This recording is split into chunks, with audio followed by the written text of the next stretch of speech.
You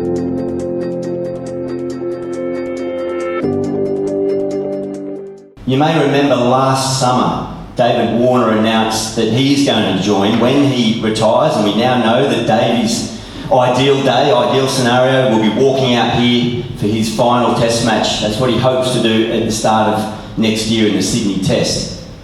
And then he's going to join Fox Cricket in the commentary box. Well, we are absolutely thrilled to announce today that no, there's no retirement. It's not even close. But when this man does retire, Usman Khawaja is going to join Fox Cricket and become part of the broadcast team. So I think a round of applause, Usman, for that. And I ask you to come up, please, mate. Congratulations on the partnership with Fox Cricket. We are absolutely thrilled. I'm just going to give you one question and I'll let you say whatever you'd like to say. But you're a very philosophical man, a very balanced perspective on life, whether it's about cricket, whether it's about personal issues. Is that the sort of commentator we're going to see from Usman Khawaja, or is it you're going to get a bit more robust and take Davey on? Because I reckon he'll be firing from the hip when he gets in there. If there's anyone that takes Davey on, it's me. I definitely put him in a spot at times, but look, it's just one of those things I'm very excited about.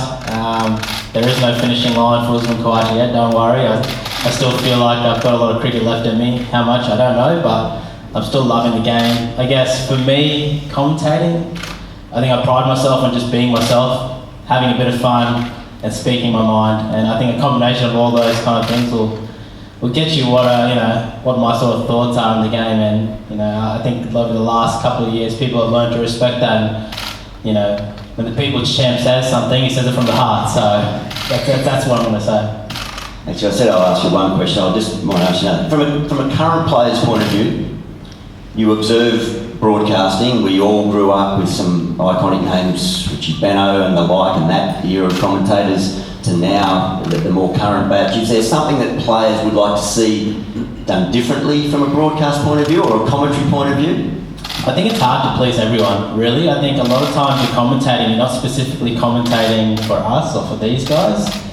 There's a wider general public that you're commentating for, and there's plenty of times that I'm listening to commentary, I'm like, yeah, I'm not necessarily agree with that, or if I had a voice, I'd like to come back at that, but I also respect from the other side that, that commentary is not for me. Some things that I see on the screen are very basic, but I know the pundits sitting at home, or even, my family or, my friends back at home, they love that commentary. So I don't really think you have to sort of cater for the players. I think you have to cater for the general public more than you do for the players. Interesting. Well, we've learned something there from you. Mate, can't let you go without saying congratulations, leading run scorer in the Ashes. An extraordinary series. It just felt exhausting for everyone.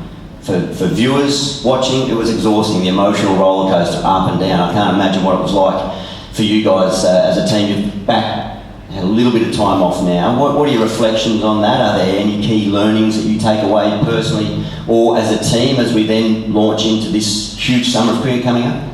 No, I think just so many people enjoy that series. I still have people coming up to me telling me how many sleepless nights they've had, how much they enjoyed watching us, and the contest where we won the first two and then England came back. I think both teams, particularly us, could have felt like we could have won 4-0. I think England, if you ask them, they think they won the first two test matches anyway, so I'm not really sure what was happening then, but they probably feel like they should have won 4-0, and I think that's what made the series so special. Went right down to the wire, right to the end. There was drama all the way to the last day of that test match. You can't really ask much more for an Ashes series. No, I think we all loved it. Okay, you're not going to be there at the Cricket World Cup, so you can speak open and freely, given you're now in the broadcast game. Who wins and why? World Cups are so fickle. You just talked about that first one that you won, was it in England, 99? I watched a lot of that World Cup. I still have my fondest memories I watched a lot of that South African game that we had to win, but I fell asleep. And the next morning, my brother, in the old school days, the VCRs, he recorded the final few overs because he stayed up. And there was just a letter on the VCR just saying, you need to watch this. And I played it and I watched that over again, and I couldn't believe it. And it's those little turning points that win you World Cup so many times, especially when it becomes 50 overs, it becomes even longer. I'm going to say Australia for one reason, history. We've won the most World Cups. We've done it on the big stage over and over again. Even when we haven't really played at our best, we've always been up to the top. You know, it's easy to say England or India, but I'm going to back our boys just because I think time and time again we've proven people wrong, even when they count Australian teams out. You know, even like they did a couple of years ago in that T20 series, we came back and won. So might be a little bit biased there, but at the moment I'm still playing for the boys, so I feel like we're going to take it.